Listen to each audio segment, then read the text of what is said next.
Olá, bom dia. São 5h30 da manhã. Estamos gravando para você, Moisés. Respondendo a sua pergunta, o diabo existe? Sim, existe. Vamos mostrar para você nesse vídeo de uma maneira muito prática e vamos direto ao assunto. Você sabe que o nosso método é unir ciência e fé. Então, vamos lá. Minha experiência pessoal. Recebi de presente este livro, Dogma e Ritual da Alta Magia, de Eliphas Levi. Aqui, em determinada página, exatamente na página 347, ele ensina a invocar o diabo. Fiquei curioso, extremamente, com muita vontade de invocar, para ver se ele aparecia. Existe um livro famoso chamado Dr. Fausto, de Wolfgang von Goethe, onde o Dr. Fausto se torna famoso porque ele invoca um demônio chamado Mefistófeles, que dá a ele riquezas, dinheiro e tudo, e aí eu fiquei naquela, existe ou não existe? Se eu invocar ele vem, ele não vem? E aquela curiosidade não me abandonou mais. Mas eu tinha, como recebi o livro do Padre Roberto, e ele não era muito a favor de que eu fizesse essa experiência, eu decidi esperar um pouquinho. Mas, enquanto eu esperava isto, então dentro da minha mente começou-se a formar a ideia de que eu não poderia esperar muito.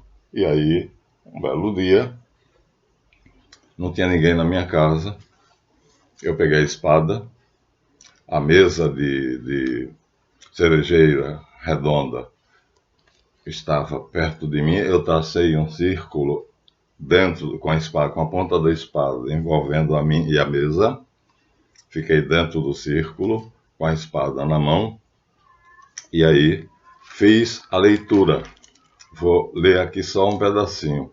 Per Adonai Elohim, Adonai Yehová, Adonai Sabaoth, Metraton, On Agla, Adonai Maton, Verbum, Mysterium, Salamander, Convento, etc. Silfora. Então, eu fiz a evocação.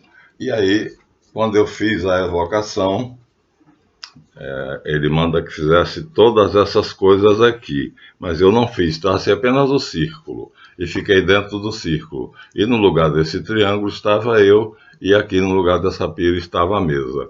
E em cima da mesa eu botei o livro. E aí, imediatamente, assim que eu acabei de fazer a evocação, eu vi nitidamente que a mesa, que pesava uns 20 quilos a 25 quilos, ela começou a ondular e a subir. Eu olhando com a espada na mão, e aí as paredes começaram a derreter que nem geleia. Sabe o que é geleia? Se você jogar uma lata de tinta fresca na parede, que escorre, as paredes começaram a fazer isso. E o chão onde eu estava pisando começou a ondular. Eu ia para lá, eu ia para cá. Era como se fosse eu estivesse num barco e o solo, quer dizer, o barco em si, o chão do barco, né? O barco ondulava e eu escorregava para um lado e ele escorregava para outro. Era essa a situação. Demorou aproximadamente 20 a 30 minutos. De repente tudo cessou. Aí eu ousadamente ri e disse: é só isso que você é capaz de fazer? É tudo isso que você é capaz de fazer? Eu te invoquei e você veio, o diabo. Minha experiência, isso eu fiz assim, de corpo, osso e pescoço.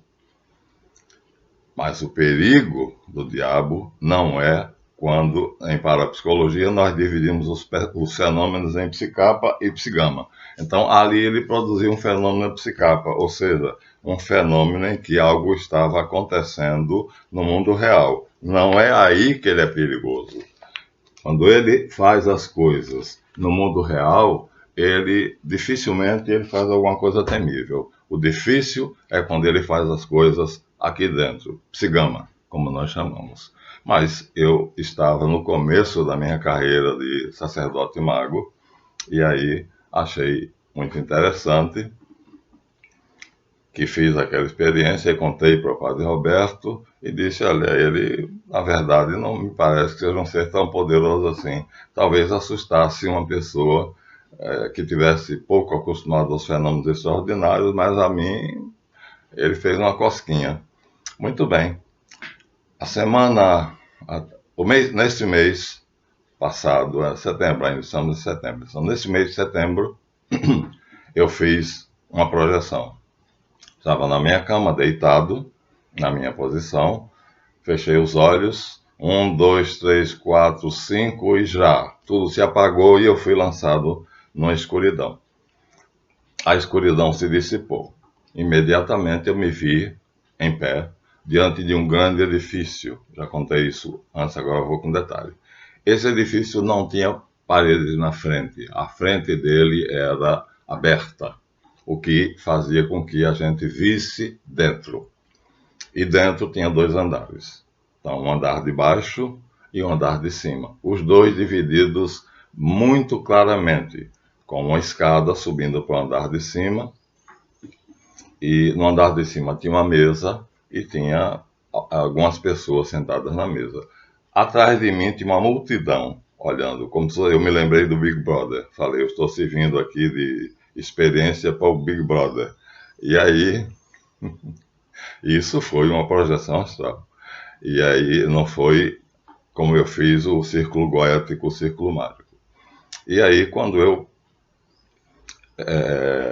estava ali, eu sabia que eu tinha que subir aquela escada. E eu subi a escada. Quando eu subi a escada, na minha frente eu vi nitidamente. Havia mais ou menos uns 10 a 15 homens de terno, preto todos eles, numa mesa, compartilhando um tipo de alimento, comida, alguma coisa. E eu não podia compartilhar aquilo, eu sabia que eu não podia. Eu estava numa situação muito curiosa, porque eu sentia vergonha, por um lado, 2 sentimentos muito antagônicos, e por outro lado, eu sentia orgulho. Vergonha por quê?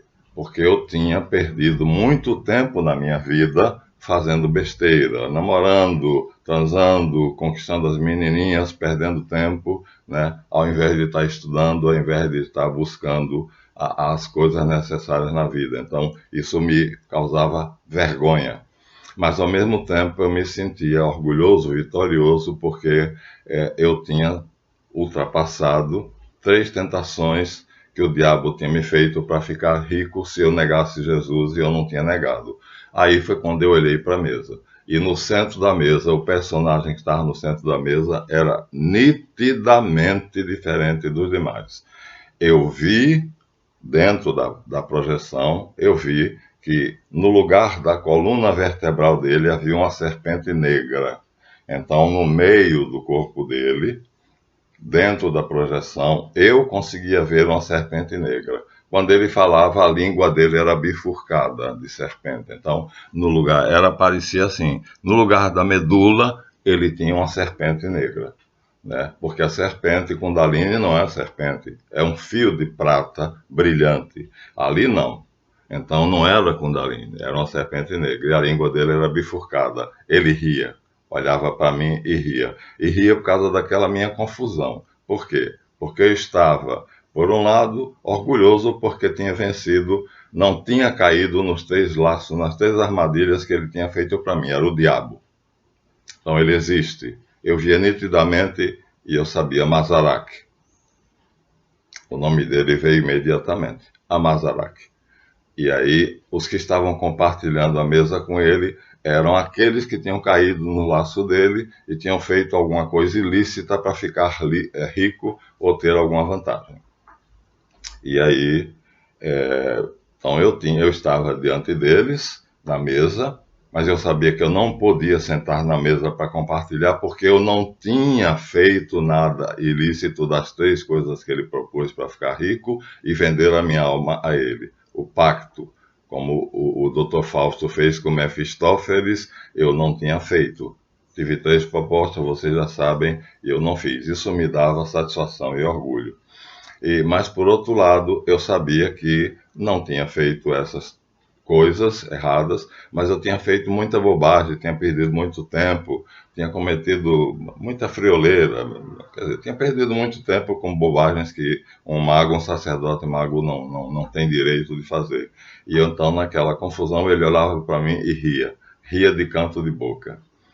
E eu então, nessa situação, eu vi o diabo na minha frente, e o nome dele veio na minha mente, Amazarak. E no centro dele, no lugar da coluna vertebral, tinha uma serpente negra, e essa serpente negra botava pela boca dele uma língua bifurcada. E os que estavam na mesa dele eram aqueles que tinham caído, estou repetindo, nos laços dele, que tinham feito algum tipo de crime, algum ilícito, roubo, estupro, seja lá o que fosse, ou crime para poder ficar assassinato, para ficar rico. Então ele estava compartilhando, né, a vitória dele sobre aqueles seres humanos que caíram nos laços dele. Eu vi. E eu passei por ele com esse misto de sentimento de orgulho por ter vencido ele 3 vezes e com uma sensação de vergonha porque venci nessas 3 situações. Mas eu perdi muito tempo, eu perdi anos, eu perdi aproximadamente uns 14 anos fazendo besteira, considerando o sexo, o prazer, a brincadeira, a coisa mais importante da minha vida. Então era um misto de vergonha e de orgulho. Ele olhou para mim e sorriu com o canto da boca. Eu passei ao largo da mesa. Passei pela mesa, à minha direita tinha um portal. E eu sabia que eu tinha direito, eu tinha poder de entrar no portal. O guardião do portal não me impedia. Eu entrei no portal.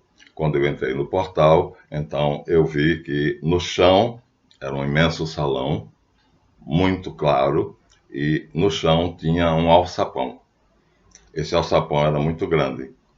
E aí eu fui orientado a tocar no alçapão. Quando eu toquei com os polegares no alçapão, ele se abriu como se uma mola impelisse ele de baixo para cima, e ele se abriu. Quando ele se abriu, mostrou uma escada. Eu desci a escada. Eu sabia que eu tinha o direito de fazer aquilo, eu desci a escada. E eu desci a escada, e quando eu desci a escada, cheguei no final da escada, tinha um campo maravilhosamente lindo. O céu era de uma tonalidade aurora rosicler, quando o sol tinge as nuvens com aquelas cores meio rosadas, amareladas, uma coisa lindíssima. Era um campo. Esse campo tinha uma cerca do lado esquerdo, como se fosse para impedir as pessoas de ultrapassarem para ali. Era um local reservado, mas eu estava ali dentro. E ali tinha cerca de 50, mais ou menos, pessoas, todas elas loiras, de cabelos grandes, lindíssimas, nuas, mas era uma nudez inocente. E aí eu, naturalmente, fui me aproximando delas. No meio delas tinha uma que parecia ser a rainha, a líder. Ela tinha uma postura imponente. Quando eu fui me aproximando do grupo, eles estavam à vontade, muito à vontade, conversando, naturalmente, como se a gente estivesse brincando. Então, uma dessas pessoas loiras, de cabelos longos, mulher, mas veja, eu não vi os órgãos genitais de nenhum deles, portanto era uma nudez inocente. Ela se destacou do grupo, veio ao meu encontro e disse a mim: não passe daí. E aí disse: porque você ainda não se qualificou para estar no nosso meio. Eles não lhe aceitarão. Se você avançar e chegar no meio deles, você vai se sentir-se mal, e a sua projeção astral, quando você voltar, você vai voltar doente. Você vai adoecer pelo contato com eles, porque você não está suficientemente puro. Você ainda precisa se qualificar. Eu sou a única que posso entrar em contato com você, porque eu estou encarregada de te proteger. Eu sou a sua protetora entre os anjos que estão aqui nesse pedaço do paraíso, nessa região celeste. E ela disse isso, eu a olhei de cima a baixo, eu a admirei. Não era uma mulher linda, não era um modelo de beleza, não era era simplesmente uma mulher madura, perto de uns 40 anos, tinha uma fisionomia assim, tranquila, muito tranquila, mas severa, não ria, e disse isso. Eu fiquei muito triste quando ela disse: Você ainda não se qualificou. Quer dizer, eu tinha feito para mim lá uma porção de coisas boas e uma porção de coisas ruins. E eu precisava então fazer mais coisas boas para me qualificar, para poder ficar ali no meio deles. Não sei se cresceriam os cabelos loiros também, cabelo eu não tenho. E aí então eu vi o diabo na sala de fora e ali eu estava vendo os anjos, as duas coisas. Então, o paraíso e o inferno. E quer dizer, o inferno não, ali não era o inferno, porque era terra, aquela primeira sala estava na terra, eu estava em projeção astral, mas estava na terra. 2 andares, à frente da casa não existia, via-se nitidamente o chão da casa e um segundo piso. Eu subi e no segundo piso tinha uma mesa grande, essa mesa grande estava sendo compartilhada, uma refeição, e no centro a Mazarac, um demônio que estava comemorando a vitória sobre aquelas almas. Então eu vi o diabo e não era a mesma experiência. A experiência que eu fiz com o círculo goético, quando eu tracei o círculo mágico, foi um efeito psicapa, ou seja, físico. Aconteceu, as paredes viraram geleia, o chão balançava que nem se eu estivesse num barco, né? E a mesa, que é pesada, eu tenho essa mesa, eu ainda tenho, né? Ela é do mesmo material daquela estante que está ali, ela é redonda, o livro estava em cima dela, eu tinha traçado um círculo com a espada, eu estava com a minha espada mágica na mão, e tudo isso acontecia,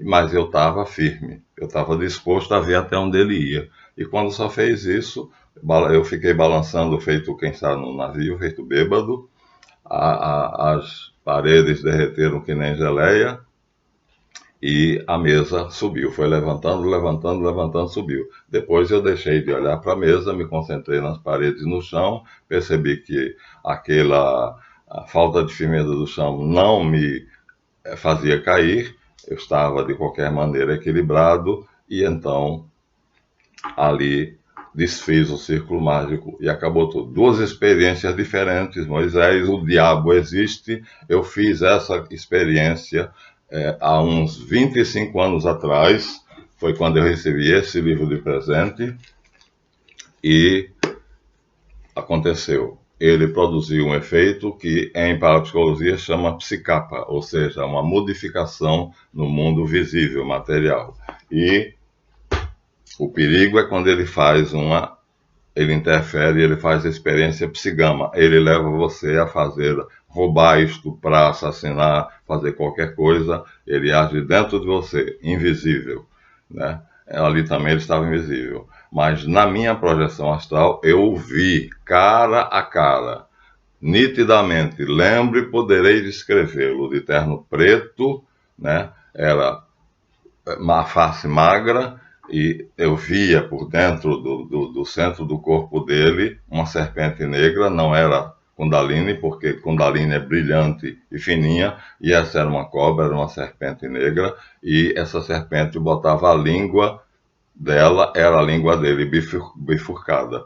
E ele, quando falava, eu via a língua dele bifurcada. Então, mas eu sabia que eu não podia sentar ali porque eu não tinha cometido nenhum ilícito que me obrigasse a compartilhar daquela mesa, que eles deviam achar-se que estavam felizes porque tinham ganho dinheiro com o que tinham feito, induzidos por ele, o diabo Mazarac.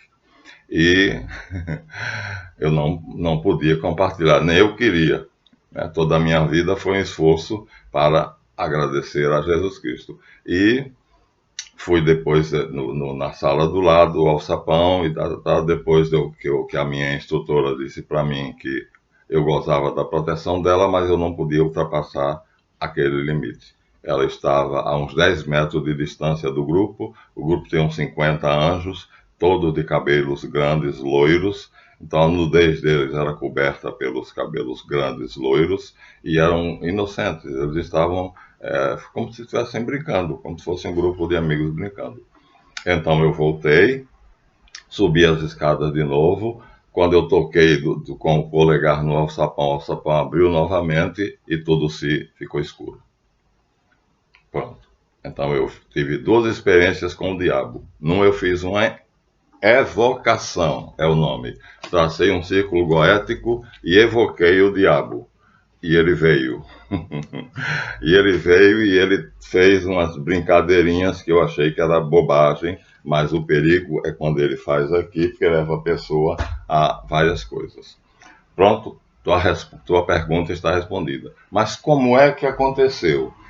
Por que que o diabo existe? Eu acabei de afirmar, existe, e eu tive experiências com ele, experiências, primeiro, concretas no mundo físico, fazendo um círculo mágico com a espada e ficando ali e vendo ele produzir mudança no mundo físico, e eu tive experiências na projeção astral, onde eu via ele cara a cara. E acontece que, se você pegar a sua Bíblia, qualquer Bíblia, e você abrir no livro de Isaías, no capítulo 45 do livro de Isaías, você vai encontrar o seguinte: para que todos saibam, do nascente até o poente, que além de mim, Javé, não há outro. Eu sou Javé, e não há outro diante de mim. Eu formo a luz, preste bem atenção, e crio as trevas. Faço a paz e crio o maligno, o diabo. Eu, Javé, faço todas essas coisas. Então, quem criou o diabo? Javé. Está aqui. Então, se você pegar essa Bíblia e ler Gênesis 1, você vai ver que Deus criou tudo bom. Elohim cria tudo bom. Criou a luz, Fiat Lux, e viu que a luz era boa. E criou as selvas e criou as árvores e viu que tudo era bom. E no sétimo dia olhou o que tinha feito e viu que tudo era muito bom. Então, enquanto isso, Elohim faz tudo bom, aí você passa para Gênesis 2, que é a criação de Javé, e você percebe que a Javé cria o homem e diz: não é bom que o homem esteja só. Ou seja, ele não é capaz de fazer somente o bem, ele faz o bem e ele faz o mal. Ele é chamado o Demiurgo. Está aqui, pode abrir. Talvez nem toda a Bíblia tenha. O Ferreira de Almeida teve a coragem de traduzir literalmente do original. Alguns fogem e não colocam a palavra eu crio o maligno. Isaías 45, 7. Está aqui de novo, tá vendo? Vou reler. Eu formo a luz e crio as trevas. Faço a paz e crio o maligno, Satanás. Eu, Senhor, faço todas essas coisas. Então ele está criando continuamente diabos, né? Vários diabos para que testem o homem. Você sabe que o nosso mundo é um mundo de provas para que a gente se qualifique para poder chegar lá. Eu tive a tristeza da minha protetora dizer: você ainda não se qualificou para ultrapassar daqui. Ainda. Então me deu uma esperança. Você ainda tem que fazer muita coisa boa para poder ultrapassar e conviver no meio dos anjos. Também não convivi lá na mesa junto com ele, não compartilhei com eles. O diabo existe? Foi a sua pergunta, Moisés. Sim, existe. Eu tenho a experiência pessoal. E quem foi que criou? Javé. Então, Javé é o quê? É o Demiurgo. O que é o Demiurgo? É um ser criado por um ser mais poderoso do que ele, ou seja, é um ser que nasceu a partir de outro. Aqui nós temos o nascimento do Demiurgo no meu livro Cabala Cristã. Nós temos a descrição na página 47 do nascimento do Demiurgo egípcio. O nome dele é Kheperi. Ele diz: eu era o espírito dentro das águas primitivas, ou seja, ele estava dentro da mãe, dentro do útero. Veja, ele está sendo criado, gerado, exatamente como Javé. Aquele que não tinha companheiro quando meu nome passou a existir, quando eu passei a ser. A forma mais antiga na qual eu passei a existir foi de um ser que parecia estar afogado dentro d'água. Também fui aquele que começou a existir como um círculo que habita em seu ovo. O círculo, quando a gente traça, fica livre do círculo dele. Eu fui aquele que começou tudo, o habitante das águas primitivas. Primeiramente, Rahu emergiu para mim. Rahu é as águas primitivas, a mãe que pariu ele. E então comecei a me mover, nasci. Criei meus membros e minha glória. Fui o criador de mim mesmo, visto que me formei segundo o meu desejo, de acordo com o meu coração. Kheperi é o nome dele em egípcio. Aqui está a criação do demiurgo egípcio. E aí, estamos lendo algo que existe no texto dos ataúdes, que é literatura egípcia. E aí, Javé também é um demiurgo, também foi criado, sim, Javé também foi criado. Você sabe, nós já falamos várias vezes que no Gênesis 2 existe uma passagem onde o Deus criador do universo bom, Elohim, cria Javé, o demiurgo. Mas Javé não pode criar, faz. Então Elohim cria e cria Javé para fazer, né? No sétimo dia, Deus abençoou o dia sétimo, porque nele criou um ser para fazer, né?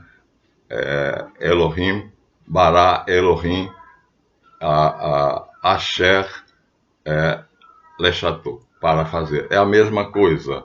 Então aqui nós temos na Bíblia cristã, Gênesis 2, e lá católica, e lá nós temos no texto dos ataúdes. Então o Elohim cria, o verbo para criar é Bará, e Javé, o verbo para criar é Iash. Então Elohim só produz o que é bom, cada ato dele, e viu que era bom, e fez a luz e viu que era bom, mas Yahvé cria o mal. Você acabou de ouvir eu dizer, né, que eu faço o bem e crio o maligno. Eu, Yahvé, faço tudo isso. Então, quando ele faz o homem, reconhece que não era bom. Portanto, há dois deuses.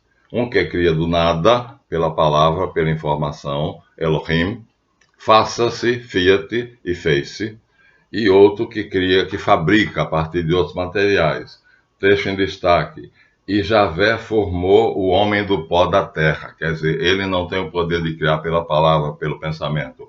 Ele forma o homem, já mostrei isso aqui na Bíblia mais bela do mundo, né? A figura em que ele modela o homem do barro da terra, Adamá, daí Adão.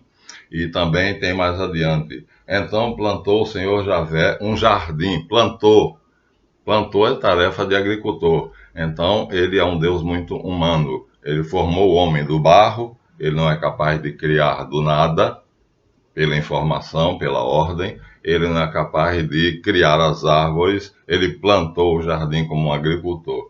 Então, isso é o demiurgo, um ser que é um Deus menor, como Kheperi ali, nasceu. E nasceu como? Em Kheperi ali ele foi parido pelas águas primitivas. Rahu, ele diz, ali deixa eu ver se é o nome da mãe dele, que ele dá o nome da mãe. Ele dá o nome da mãe dele, né? As águas primitivas, Rahu, exatamente. Então, o que é que acontece? Então, existe. Então, agora, vamos ficar com medo do diabo? Não, não vamos ficar com medo. Vamos fazer o seguinte, vamos nos prevenir. Então, Javé é um ser bipolar. Ele tem dois polos. É como nós temos cabeça e corpo. Então, para ele é natural. Assim como para nós é natural ter uma cabeça e ter um corpo, para ele é natural ter dois polos, um bom e um mau. Então, ele pode criar luz, como ele diz, e pode criar trevas, né? Então, ele faz o bem e ele faz o mal. Então, aqui está mais ou menos uma figura que seria Javé. Então, essa parte luminosa, parece com o Xing, né? A parte luminosa dele é a parte boa. E aqui a parte das trevas é a parte má. Nessa parte está o mal, nessa parte está o bem. Cada coisa boa que você faz, você se imantiza, se magnetiza e vai para o lado luminoso. Sua alma é atraída para o lado luminoso, embora não vá só na hora da morte. Quando você faz uma coisa má, desumana, cruel, então sua alma se imantiza com o lado escuro dele e você vai para o lado mau. Quando você morre, automaticamente Deus não manda ninguém para o inferno, automaticamente a alma vai ou para o lado escuro ou para o lado claro. E aí qual é o problema? O problema é que só no lado claro dele tem um chip. Nós somos incompletos. O ser humano foi criado incompleto, né? Você sabe que nós não podemos fazer o que nós queremos fazer. Muita coisa que eu quero fazer, que você quer fazer, nós não conseguimos, porque nós não podemos. Então, nós somos incompletos. Então, nós precisamos ser completados. E para ser completado, nós temos que ter o quê? Nós temos que ter um chip. Falta alguma coisa. Esse chip, nas escolas de magia da Caldeia, esse chip é como, vamos dizer assim, o coração. Sempre os magos consideraram como sendo o coração. Então, aqui está outra concepção de Javé, mostrando para vocês, é de Eliphas Levi. O Deus de barba branca é o que está de cabeça para cima, Elohim, e o Deus de barba negra é o que está de cabeça para baixo. Isso é uma explicação. A outra explicação seria: o Deus de barba branca é a parte boa de Javé, e o Deus de barba negra é a parte má de Javé. Nós temos aqui em um livro, Eliphas, com a sua concepção, com a sua criação, digamos assim. Ele que teve essa concepção, fez um desenho, e nesse desenho ele se deixou fotografar. Então é a mesma coisa. Então Javé tem um lado negro, chamado microprósopo, e tem um lado branco chamado macroprósopo. Esse é ele. Ele é bipolar, tem dois polos. Se você fizer uma coisa boa, vem para aqui quando você morrer. Se você fizer uma coisa ruim, vem para aqui quando você morrer. Aqui tem um chip, e esse chip é colocado dentro de você. Metaforicamente, as escolas de magia consideram esse chip como sendo seu coração. O homem vai crescendo, e aí vai crescendo, e o coração vai ficando empedernido, endurecido e cruel. E aí vai se imantando com o lado negro. Se ele não fizer isso, se ele lutar contra o mal, ele vai continuar com o coração bom e vai, quando morrer, ele vai ser atraído pelo lado branco de Javé. Então, inferno, céu. Isso é Javé, o demiurgo. Então, o inferno e o céu estão em Javé. Essa é a concepção, e aqui nós temos o criador dessa concepção, Afonso I Constant. Então, eu estou fazendo tudo para me qualificar, porque teve o desprazer de ouvir a minha protetora, um dos meus protetores, dizer: você ainda não se qualificou. Ou seja, se eu morresse agora, não iria para o lado branco, o lado luminoso. Então, eu ainda tenho que fazer um esforço para me qualificar para ir para aí. Então, dentro das escolas do Colégio dos Magos Caldeus, esse chip e dentro da magia dos colégios cristãos, ou de inspiração cristã, esse chip seria substituir o seu coração de pedra por um coração de carne. Aqui tem o Sagrado Coração de Jesus. É uma metáfora. Então seria tirar o seu coração e colocar no lugar do seu coração este coração aqui. E aí o seu coração de pedra, empedernido, cruel, disposto a fazer o mal, então será substituído, trocado por esse coração. Isso é uma metáfora, que é o coração de Jesus. E aí você se modifica, se qualifica. Então recebe o chip, o que faltava. Quem está no lado negro não pode passar por essa transformação, não pode receber esse chip.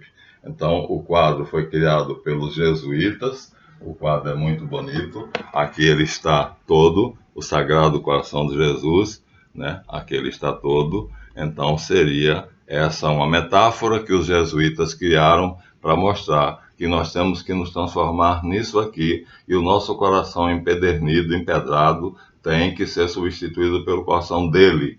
E o nosso coração é quem determina o nosso destino. Vamos para onde? Para o demiurgo. No nosso caso, Javé.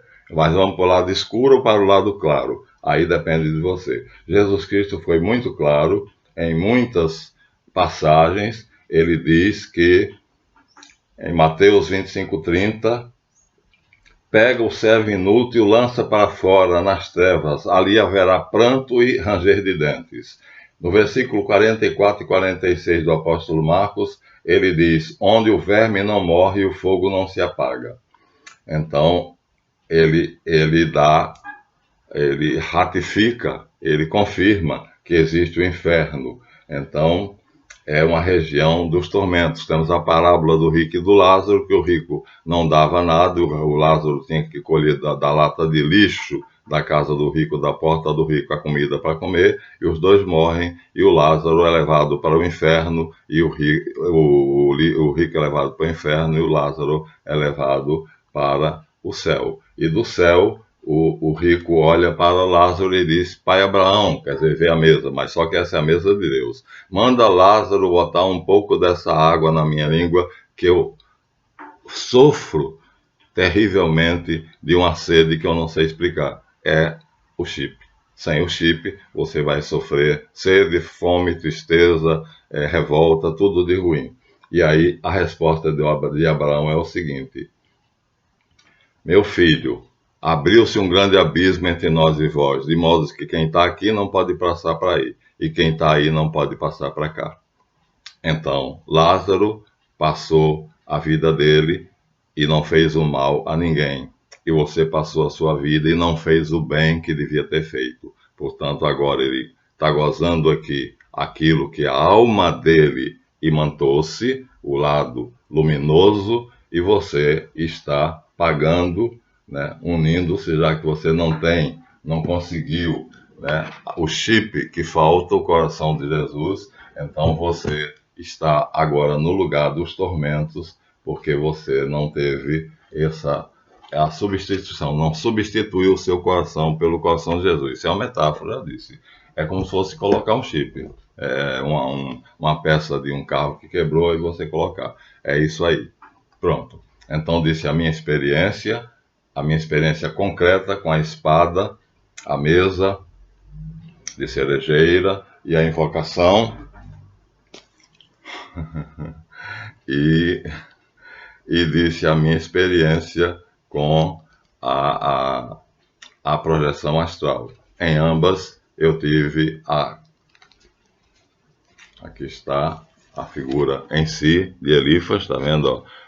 Morreu, sua alma será atraída para que se foi desumana e será atraída para que se foi humana. E se foi humana, ao ser atraída para que ela muda o coração dela, simbolicamente, será mudado pelo coração de Jesus. E se ela for atraída para aqui, fica o seu coração de pedra. E você vai sofrer, porque um coração de pedra não bate, não bombeia sangue, e aí você vai ser atormentado. Não vai ter a seiva, o sangue de Cristo, através do seu corpo. Isto é o que nós tínhamos a dizer a você. Então, faça todo o bem que você puder. E assim, estou dando a você a minha resposta com os meus cumprimentos, minha experiência, por um lado, e a experiência do Evangelho, a parábola do rico e do Lázaro. E tá aí, tive uma experiência física concreta nesse mundo material, e tive uma experiência por desdobramento no plano etérico astral, e em todas elas eu pude confirmar: o diabo existe, o inferno existe. Está respondida a sua pergunta. Obrigado por ter perguntado, e vocês são convidados, então, os meus visualizadores são convidados a me fazer pergunta. Façam como Moisés. Moisés, espero ter respondido. Obrigado por ter perguntado. O tema é fascinante e o coração aqui é uma metáfora. É um chip. É algo que falta. É como se fosse o motor do seu carro, que faltou uma válvula e ele não vai andar sem aquela válvula. Então tem de colocar aquela válvula. Sem aquela válvula ele não funciona, tá? É alguma coisa assim, é uma peça que falta, que nós não temos. Fomos feitos e depois perdemos. Tínhamos quando fomos feitos, mas depois nós perdemos porque a maldade do nosso mundo fez com que a gente endurecesse o coração e nos tornamos o coração de pedra. Então, 40 minutos, terminou. Existe o inferno, existe o diabo. Quem criou o diabo? O demiurgo, Javé. Elohim criou só coisas boas. no mundo de Elohim, Gênesis 1, tudo é bom, e no final ele diz, e olhou para tudo o que fez e viu que era bom.